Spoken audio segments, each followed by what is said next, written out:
तिरुपती बालाजीच्या मुख्य मंदिरामध्ये आंध्र प्रदेशमध्ये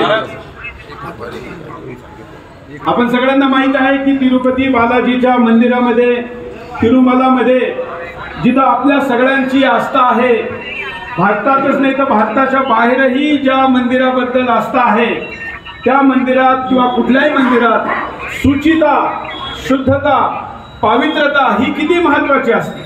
आता आपण इथं मंत्री आहे, खासदार आहे, टीव्ही चॅनलचा मालक आहे, एवढे व्यवसायी आहे, पण आपण या मर्यादित आहोत कारण या ठिकाणची शुचिता आणि त्याचे नियम वेगळे आहेत। जर मंदिरात मूर्तीसमोर जाण्याचे नियम एवढे असतील तर त्या मूर्तीला चढवला जाणारा प्रसाद, त्याला जे स्नान घातलं जातं त्याचं दूध आणि त्यातून ते भक्तांना दिला जाणारा प्रसाद याची शुद्धता, शुचिता किती असेल।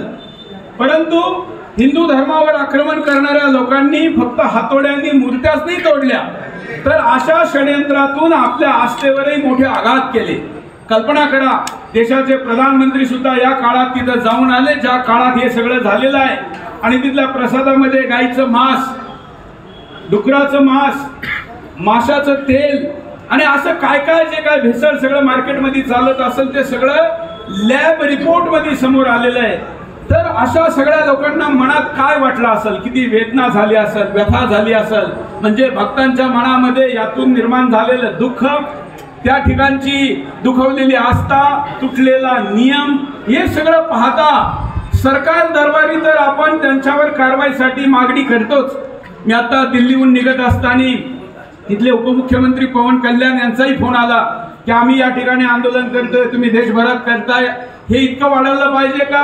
जे अपराधी ते खूप मोठे आणि म्हणून त्यांना कारवाई झाली पाहिजे। म्हणून आपण सरकार दरबारी जे करायचं ते करू, जनतेच्या दरबारी जे करायचं ते करू, पण ज्या देवाच्या मंदिरात हे झालं त्यालाही साकडं घालायला झालं पाहिजे।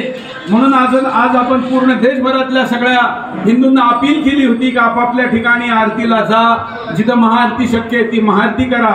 तर मी इथे येण्यापूर्वी संध्याकाळी 6 वाजेपर्यंत देशभरात हजारो मंदिरांमध्ये आरती झाल्याची माहिती आहे आणि आता आपण छत्रपती संभाजीनगरचे भक्त या ठिकाणी आरती करतोय आणि देवाला साकडं घालतोय।